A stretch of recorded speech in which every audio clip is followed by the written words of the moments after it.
to your next lesson.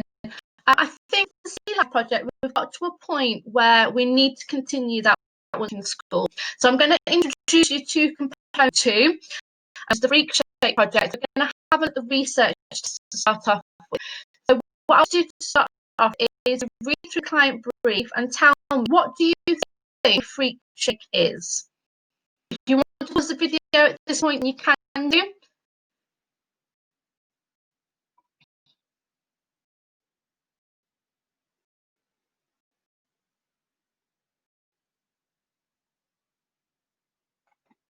So there's some images here that might help out a little bit. So there are desserts or drinks, milkshake based with cream, ice cream, biscuits, those sorts of things. And that become very popular just recently. Social media has kind of really promoted these. Very attractive to young people, obviously, because they're quite healthy. You can have healthier versions with lots of fruits. What I want to do now is to make some notes about what you think the client is asking to do. So have a read the brief, and I want you to make some notes on important bits. So what is it actually asking you to do in this project? If you've managed to print off a copy of the client brief that I sent for this lesson, then you could just go through and highlight the important bits on the sheet. What is that client asking you to do in this project?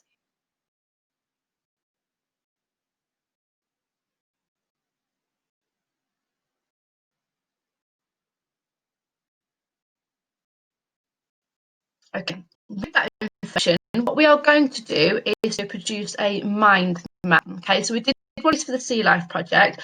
So the process is the same, it's obviously a different brief. So this is what you should come with. These are the main points I've picked out from that client brief. And what I'll do now is just double check, make sure you have those. And then I want you to try and break them down a little bit more so that you have broad understanding. Okay, so for example, there it says create designs in any medium.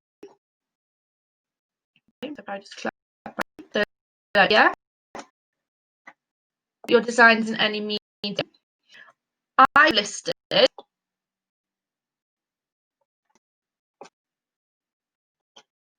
I can get to move on. There we go. I've listed the materials of the medium you could use to do the designs in.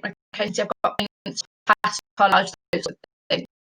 And underneath where it says illustrate the diversity of Freak Shapes, if I just head out, okay, I've listed different options or ingredients that could go into Freak Shape. So you could expand this even more if you want to.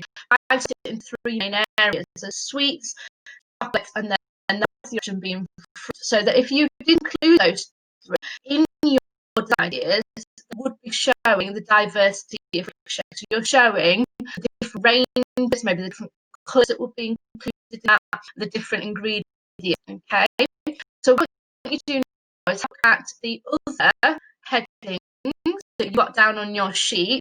I want you to start making some detailed notes underneath those. Make sure you use the client brief from the slide before. For example, where it talks about identity for print, there is specific requirements of brief. Okay, so you could copy those down and try those onto your mind map. That's your first task. I would pause video at this point and give yourself about 15 minutes or so to write those answers down.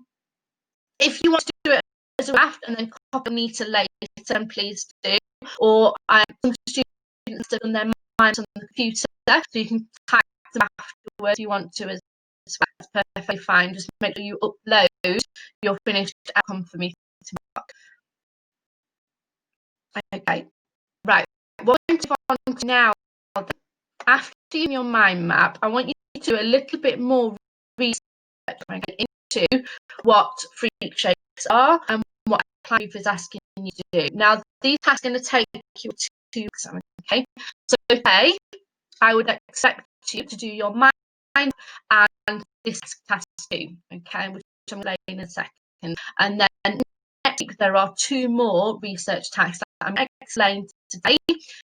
I'll have a look at those next week. Okay, and if you find that you're working and you're completing these tasks quicker in the time frame that you're given, I've got the extension task in yellow. You can see this one behind my head. Okay, to do. So this one, if I move forward again. Okay, this one talks about creating a mood board. So you've done that, see project, you know what it means, it's just a different theme. Okay, so this task then, this research task, I've provided you with a template here. Now that is the minimum I would expect you to complete. If you filled in all of those boxes and left it as that would be your pass, okay, your level 2 pass. However, all of you in this class are more capable of getting to that distinction level. Okay, and that what it means is that you are writing in lots of detail. Okay, so you're not just writing one sentence or what is everything. You are writing more than that. You're doing lots of research, lots of detail. You're using lots of images. Okay, so here you might include more than one image. Okay, you might even include more recipe. Okay. Also, when you think about the presentation as well. So this is very plain, very boring, not very artistic or creative. So this is an art project. I want you to make it colourful, make it bright, make it personal to you. So you can move these boxes around, you can change the fonts, change the colours, make your own work. Okay. And again, it'll help you get up to that distinction criteria. So that's the first task. Next week, what I would like you to have a look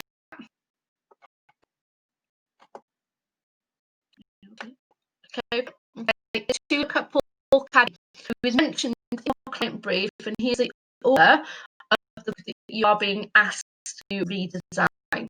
So it's really important that you understand who he is and what he is about, so that you can make that in your style of design.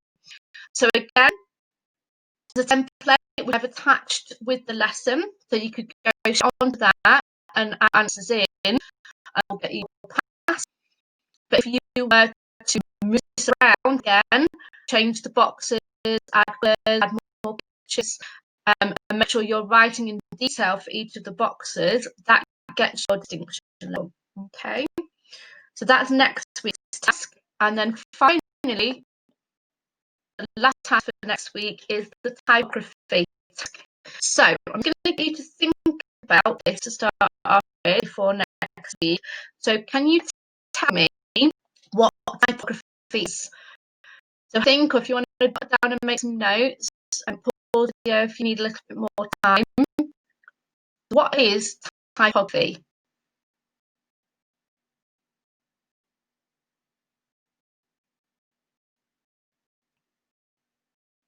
Okay, so typography is basically text or words used within art. Okay, so there's a lot of more graphic artists or illustrators that would include text as part of their work.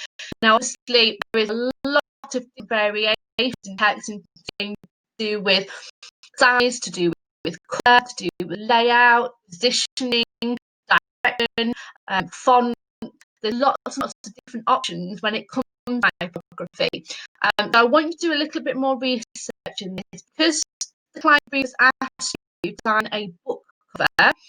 It's not just the artwork that we're going to have a look at within this project. You are going to actually turn it into a digital book cover. So therefore, you are going to need to add text over the top, a title, and information about the author. So therefore, you're going to need to think out what sort of text you're going to use, what colour text is going to complement your artwork better, we're going to make it stand out, the target audience, those sorts of things. I do a little bit of research at this point, just so you understand what typography is and how we might use it later on. So again, I've provided a template attached to this. If you just fill all the boxes and answer all the questions I've put on here, that will be a level 2 pass. Okay, but I would expect, because all amazing to get that distinction level, okay? And that means writing a little more detail and making it your own, okay? Just like the other two tests that I've just explained, if you're changing communication, okay, adding more examples will get you that higher level, okay? What I've done here with the extension task, if you get time, is have a look at one of the typography artists in a little bit of detail. So what this will do is link the project together later on. So your project will link into your artist work which we did to run. Okay. So I've given you a PowerPoint with some artists on as an attachment to this. What you'll do is what we did artists in the CLF project, and that is an artist analysis, written analysis, an artist copy, and your own your working and style of the artist. The process is the same, but it's a slightly different artist that you are looking at. This is more graphic artist, which tends to use a lot more flat colour. Obviously, if you're looking at typography, there'll be that inclusion of text in there that you'll need to have a look at. Okay, I'll just show you some examples of page and actually look. This is a distinction level piece of work, a student's work. You can see these two tasks are by the same student, okay, and that is because of presentation. She's consistent. She's used the same colour background, both of them. She's used the same style of text title, and she's included her work in these kind of colourful boxes. Okay, the distinction, you can see how she's changed that presentation, how much information she's added. So there's a lot of writing on there. Okay, she's not just given one word or one sentence answer. She has gone into detail, and she hasn't copied and pasted. She has put it in her own words, and she's also included a lot of examples, lots of pictures on there. Remember, this is art. I have those visuals to see what it is about or write about. Okay, so this is what I expect from you. So just go over this week and to also send in your mind map and that initial research into free shapes. Next week, I would like you to hand in is the two that you can see on screen here, the author search and the typography research. And then obviously, if you haven't done any of the tasks, then these are those as well, so you can have a look at them. Okay. If you have questions, then just email me. I'll do the best I can. Don't be too worried about work not being on A3, that just to your ability with the materials you have at home, and I can want to do it on the computer, and feel free to do so. Okay. Until next week. Bye now.